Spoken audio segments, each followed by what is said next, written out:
చిన్న చిన్న పదాలతో మలయాళం నేర్చుకోండి. చిన్న చిన్న పదాలతోనేనండి. పెద్ద పెద్ద పదాలతో కష్టపడుతూ మలయాళం నేర్చుకోవాల్సిన పని లేదు. మీకు తెలుగు తెలిస్తే చాలు. మీకు తెలుగు తెలుసు కాబట్టి ఇబ్బందే లేదు. సులభంగా మలయాళం నేర్చుకోవచ్చు. ఇప్పుడు ఉండవచ్చు సూత్రంతో స్పోకెన్ మలయాళం. ఏ సూత్రం అండి? ఉండవచ్చు సూత్రం. ఈ ఉండవచ్చు సూత్రం గురించి వివరంగా తర్వాత పేరులో చూద్దాం. ఓకేనా? నెక్స్ట్ పేరుకి వెళ్దామా? జరిగి ఉండడానికి అవకాశం ఉన్న పనులు మలయాళంలో చెప్పడం ఎలా? జరిగి ఉండడానికి అవకాశం ఉన్న పనులు మలయాళంలో చెప్పడం ఎలా?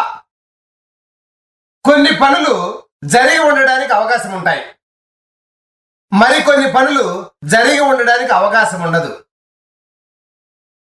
జరిగి ఉండడానికి అవకాశం ఉన్న పనులు మలయాళంలో ఎలా చెప్పాలో ఇప్పుడు తెలుసుకుందాం. నిజమే కదండి? కొన్ని పనులు జరగడానికి అవకాశం ఉంటాయి, కొన్ని పనులు జరిగి ఉండడానికి అవకాశం ఉండదు. ఓకేనా? నెక్స్ట్ కదండి, ఉండవచ్చు సూత్రం. ఏ సూత్రం అండి? ఉండవచ్చు సూత్రం. తెలుగు వాక్యంలో ఉండవచ్చు అని వచ్చినప్పుడు అదేనండి, వెళ్ళి ఉండవచ్చు, చదివి ఉండవచ్చు, నేర్చుకొని ఉండవచ్చు, పాడి ఉండవచ్చు, మాట్లాడి ఉండవచ్చు, ఇలాంటి అర్థాలు వచ్చే పదాలు వచ్చినప్పుడు ఇరికామ్ అనే పదం వాడాలి. ఏ పదం వాడాలండి? ఇరికామ్. ఉండవచ్చు అంటే మలయాళంలో ఇరికామ్. ఈ ఇరికామ్ వాక్యంలో ఎలా వాడాలనో పక్క పేజీలో వివరంగా వాక్యాలు చూద్దాం. ఓకేనా? నెక్స్ట్ పేజ్ వెళ్దామా? తెలుగులో మలయాళంలో ఇక్కడ మొత్తం ఎన్ని వాక్యాలు ఉన్నాయి? 5 వాక్యాలు ఉన్నాయి. అవేమిటి? నేను వెళ్ళి ఉండవచ్చు, నేను చదివి ఉండవచ్చు, నేను నేర్చుకొని ఉండవచ్చు, నేను పాడి ఉండవచ్చు, నేను మాట్లాడి ఉండవచ్చు. నేను అంటే జ్ఞాన్. నేను వెళ్ళి ఉండవచ్చు అంటే మలయాళంలో జ్ఞాన్ పోయిర్కామ్. నేను చదివి ఉండవచ్చు అంటే మలయాళంలో జ్ఞాన్ వాయిచిర్కామ్. నేను నేర్చుకుని ఉండవచ్చు అంటే మలయాళంలో జ్ఞాన్ పడిచిర్కామ్. నేను పాడి ఉండవచ్చు అంటే మలయాళంలో జ్ఞాన్ పాడిర్కామ్. నేను మాట్లాడి ఉండవచ్చు అంటే మలయాళంలో జ్ఞాన్ సంసారిచిర్కామ్.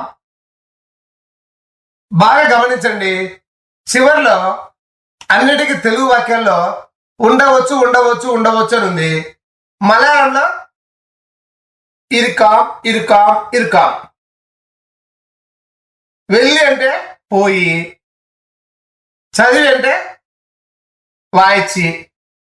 ఇలా ప్రతి వెర్బును గమనించండి. కష్టమేం లేదుగా.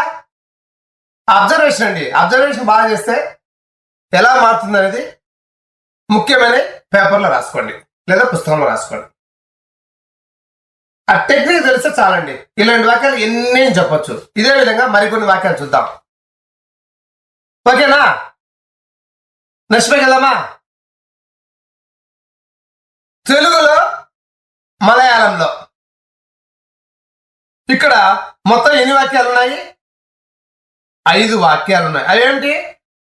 నేను తిని ఉండవచ్చు, నేను చూసి ఉండవచ్చు, నేను చెల్లించి ఉండవచ్చు, నేను రాసి ఉండవచ్చు, నేను నడిచి ఉండవచ్చు.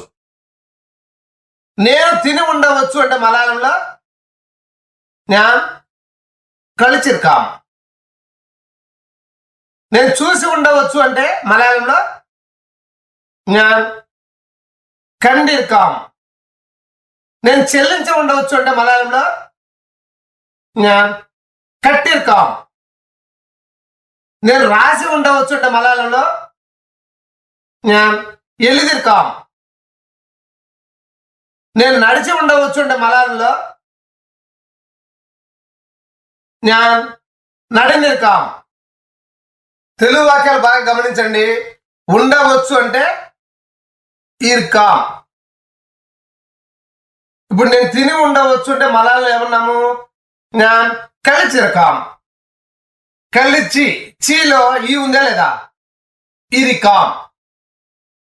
అన్నిట్లలో అదే విధంగా ఉంటుంది, గమనించండి. ఓకే, నెక్స్ట్ కదా అండి.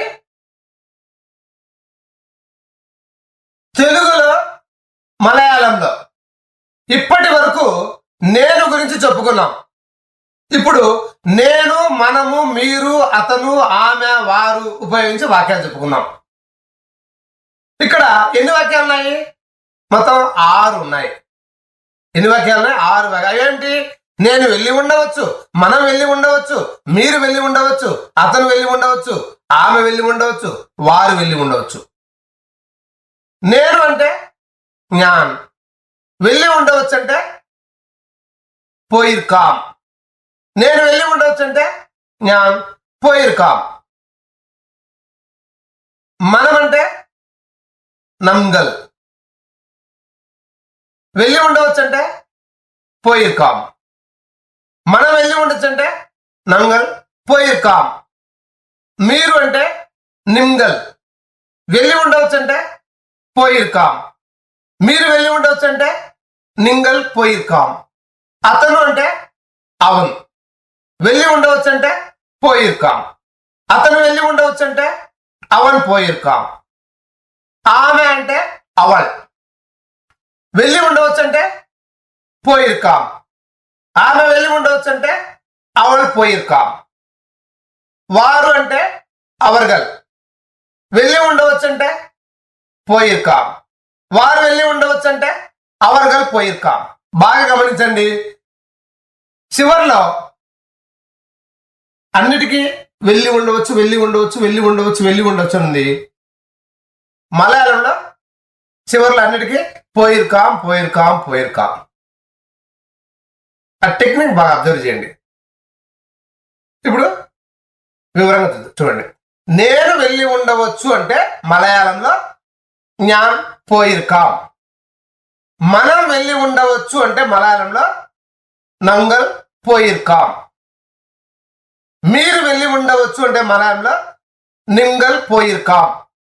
అతను వెళ్ళి ఉండవచ్చు అంటే మలయాళంలో అవన్ పోయిర్కాం. ఆమె వెళ్ళి ఉండవచ్చు అంటే మలయాళంలో అవల్ పోయిర్కాం. వారు వెళ్ళి ఉండవచ్చు అంటే మలయాళంలో అవర్గల్ పోయిర్కాం. ఓకేనా? నెక్స్ట్ కదా అండి. హాయ్ ఫ్రెండ్స్, ఇప్పుడు మీరు ఇరికాం సూత్రం సహాయంతో వాక్యం మలయాళంలో చెప్పడం ఎలాగో నేర్చుకున్నారు. అదేవిధంగా ఇరికాం సూత్రం ద్వారా మలయాళంలో ఎలాంటి వాక్యాన్నైనా, ఎన్ని వాక్యాలైనా చక్కగా 100% మాట్లాడగలనే నేను నమ్ముతున్నాను. చిన్న చిన్న వాక్యాలైనా, పెద్ద పెద్ద వాక్యాలైనా, ఎన్నైనా ఈ ఇరికాం సూత్రం ద్వారా మాట్లాడవచ్చు. ఇక ఈ ఇరికాం సూత్రం ద్వారా మీకు తెలిసిన ఎన్నో వాక్యాలు మాట్లాడండి. ఇరికాం, దాని ముందు చుక్కలు పెట్టినాము. అక్కడ మీరు వెర్బు, ఏ వెర్బ్ అయితే ఆ వెర్బు, మీకు చాలా వెర్బులు ఇంతకుముందు నేను చెప్పిన్నాను. ఆ వెర్బ్ అక్కడ మీరు యాడ్ చేస్తే సెంటెన్స్ ఫ్రేమ్ అయిపోతుంది. దానికి ముందు పర్సనల్ ప్రొనౌన్ మీకు తెలుసు. నేను, అతను, ఆమె, వారు అన్నప్పుడు మళ్ళీ ఎలా చెప్పాలను. ఓకే, ఈ సూత్రం అయిపోయింది. తర్వాత సూత్రానికి వెళ్దామా?